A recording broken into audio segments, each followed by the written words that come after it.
Welcome to Biology My Passion. I am Soumya Harikrishna. We have to now learn about reflex action. So there are certain situations which necessitates very quick response from our side. For example, if you touch a hot object, you have to immediately withdraw your hand. The same way, if you are stamping on a sharp object like nail or pin or something, we withdraw our leg immediately, right? That is very fast or very quick. Within a fraction of a second we do that. Or somebody is pinching you, we will just move out of it. Or a vehicle is coming so fast, we will just jump out of the way. Or if an insect is coming near our eyes, we will close our eyes to protect our eyes. So all these quick responses are called the reflex action. Okay, so for reflex action to happen, the thinking process is not much involved, because thinking is a very complex process, and it is happening in the front part of the brain with the help of intricately arranged billions of neurons. So these neurons are actually making the complex process of thinking, but that thinking process is different in different people. The way I am thinking is different from what you are thinking. It's based on our past experience, our perceptions towards that particular incident.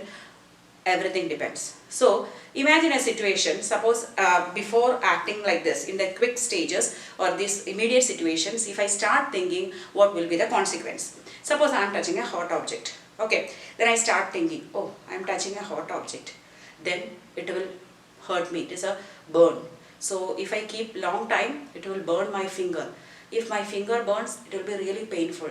I might have to go to the hospital. If I go to the hospital, they may give me the treatment which is maybe again painful. And also I will not be able to do anything with this finger for the next few days. So I will not be able to go to school. So my children would also miss me, or they will be happy, whatever.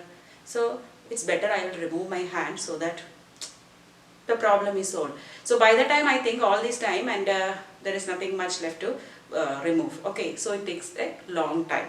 We have a system where much thinking is not required, but a quick response is required. So for that, we have to see where is this message going first. So when I am touching a hot object, the message is directly going to my spinal cord. So but from there, if it goes to the brain only, thinking will happen. So now for the time being, we are not involving brain, because if we give things to think, brain will start thinking. That is its job. So we are not allowing brain to think, we are not sending the message, but we will keep it in the spinal cord level.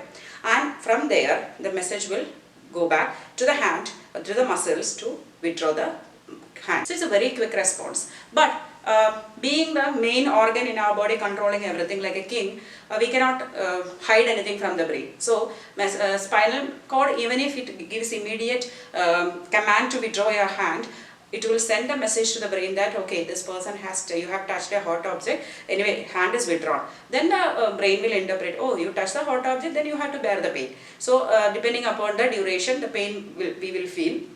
Because without a pain means we have a tendency to repeat that action, right? So actually brain is not directly involved in reflex action, but later brain will be receiving the signals of this process. Okay, so that's why if you touch the hot object, you withdraw. After a fraction of a second only you feel pain.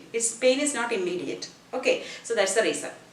So now we have to see how this message is going to the spinal cord and how it is coming back. It's kind of a circular pathway or semicircular pathway that is called a reflex arc. The pathway in which the messages are passing through during a reflex action is called a reflex arc. Let's draw the reflex arc so that it will be helpful to you, I feel. First, what you can do is draw a butterfly.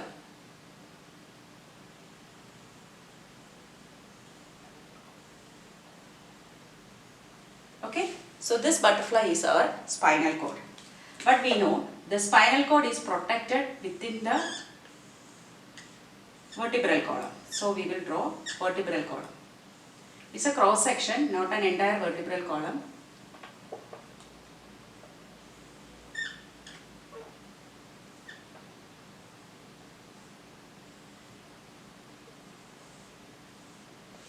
Okay, so vertebral column is ready. Now, if there is a hot object and we are touching that.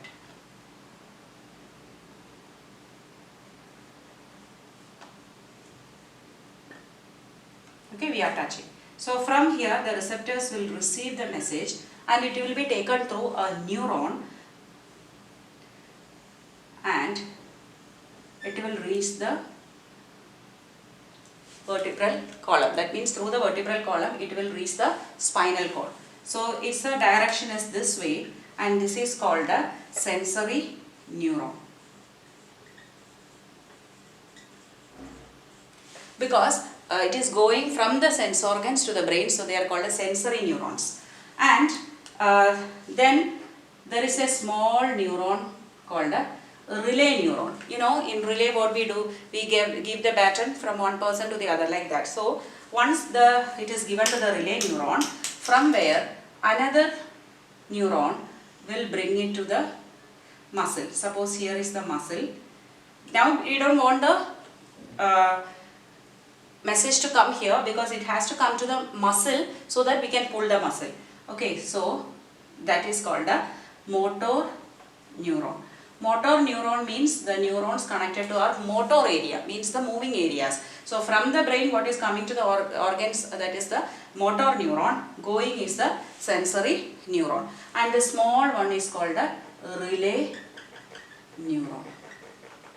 Okay, so this I told, this is the spinal cord. Got it? So this pathway is called a reflex arc. And finally this muscle is called a effector muscle.